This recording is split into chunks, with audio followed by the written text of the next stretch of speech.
Very good evening, everyone. My name is Ashu Sharma. Today, we will discuss some of the important QA based on Kafka, Apache Kafka. So let's start with our discussion. Very first one is what is Kafka? So Kafka is it's a streaming platform, and it is free and open source. Initially, it was used by LinkedIn for messaging system, but as time progressed, it became a very stable platform for streaming, and it works in variety of scenarios because of its nature as a distributed system. You can say, which means it can scaled up as per the requirement, and this is one of the key feature you can include when Apache Kafka you are going to use for different scenarios. Second is you have to do some of that nodes servers adding to the cluster. So that is also one of key feature where you can use Apache Kafka.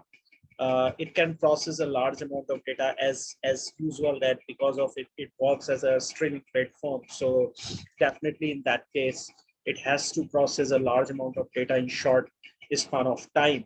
So along with that, it has low latency, and definitely it makes it you can say work in the real-time environment. And you can say that Apache Kafka as a development, it is written in Scala using Java. So because of low latency, it make it possible to process data, that bulk amount of data in short span of time, and in real scenario. So Apache Kafka is written in Scala and Java, and this is also one of that beauty of having this streaming platform. It is also applicable as a use of that fault tolerance storage, as well as publishing and subscribing to a stream of records. So when we say that the programs are intended to process timing and consumption of those records, so Kafka replicates log partitions for many hosts.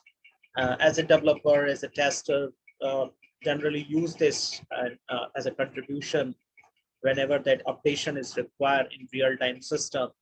So for messaging, website activity and tracking, for some logging system, you can say Kafka is one of that better choice. And Kafka can be used with database. It although it just lacks a data schema and indexes. So overall, Kafka is a streaming platform which is having that distributed nature, having low latency, as well as it processes a large amount of data in a distributed environment, and within a short span of time. Also, you can make it that for different aggregations, logging systems, and for website activity tracking, for messaging purpose, Kafka is employed. So Kafka is good choice for that. And it works with databases also. It can be used with the database, but it lacks a schema and indexes. So Kafka, it's once you dive into whenever you use this. So as I told you, that having that messaging queue type of that activities that it holds, and it like RabbitMQ are not same as Kafka, where it eliminates messages and immediately after the consumer confirms. So Kafka keep them for a period of time, certain messages in a queue for by default that value is 7 days. So this is that you can you can understand about the Apache Kafka, what exactly Apache Kafka is all about. Second is important point about the feature of this. So as I mentioned you, it's having that certain features like Kafka is a messaging system for high throughput and fault tolerance. So whenever error risk management or error is concerned, definitely it having that fault tolerance nature. So due to any technical flaws, if something wrong happened with the system, then even though with some websites or that you can say So it can protect from that, and the system is not going to be damaged. Second is Kafka has a built-in partition system, which is known as topic, and it includes replication feature as well. As a characteristic of Apache Kafka is well supported by, you can say, it provides a queue that can handle large amount of data and messages from one sender to another. It also saves the messages to storage and replicate them across the cluster. So that is also a big thing that you can deal with this. And for coordination and synchronization feature with other services, Kafka collaborates with Zookeeper. So collaboration wise, it is also good messaging system. So next is important is what are the traditional methods of message transfers and how Kafka is better from rest of them. So you can say that message queuing, this is a point-to-point technique is used. So point-to-point technique is used in message queuing pattern. A message in the queue will be destroyed once it has been consumed, and similar to how a message is removed from the server once it has been delivered in the post office protocol. If a network problem delays a message delivery, such as consumer is unavailable or the message will be held in the queue until it can be sent, as I told you that there is a default time period is 7 days. This means that messages are not always sent in the same order. Instead, they are given on first come and first serve basis. So obviously it is queuing pattern. So FIFO, first in, first out. So same sort of thing is there, first come, first serve, which can improve efficiency in some of the situations where there is any probability of having that delay in the messages. So that is also a big plus with that. So publisher and subscribers model, it also follows the publisher and subscribe patterns that include that publishers publishing messages in multiple categories, and subscribers going to consume, that is, you can say subscribers consuming published messages, so from the various categories.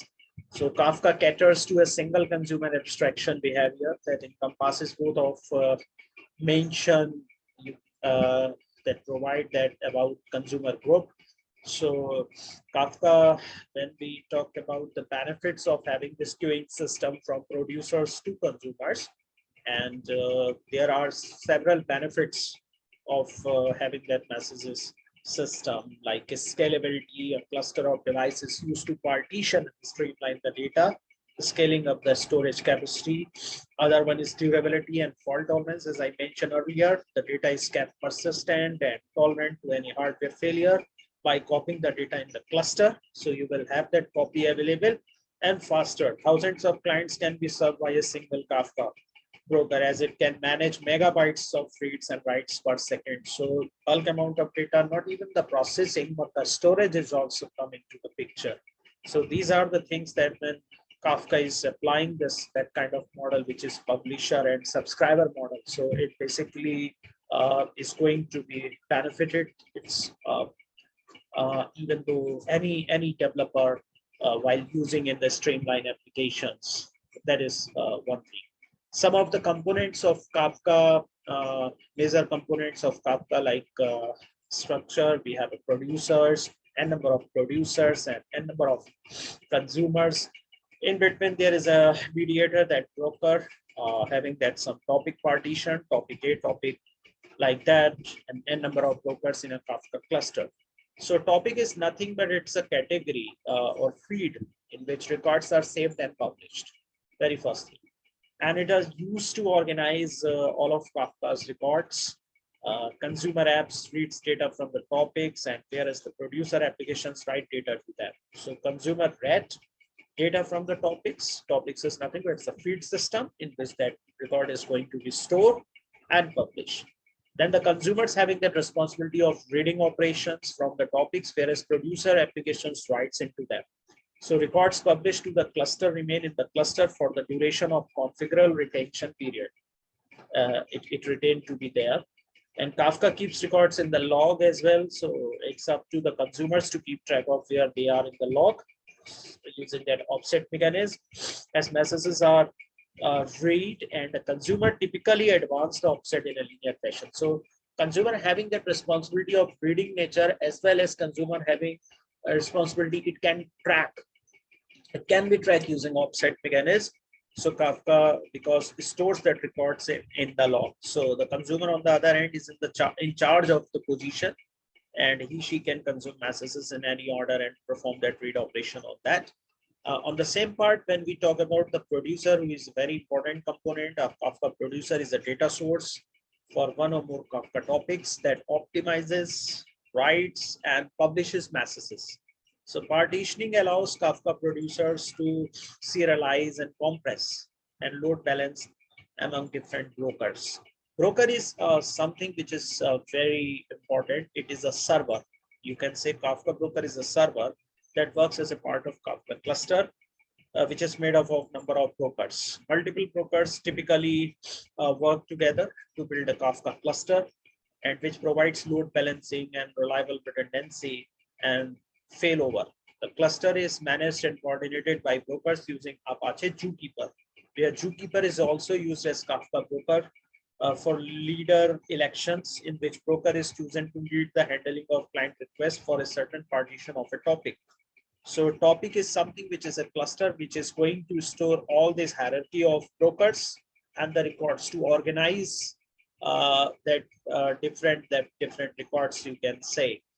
And under that Kafka cluster, there are brokers, there are topics, and among them there is producer and consumers having that push and pull messages.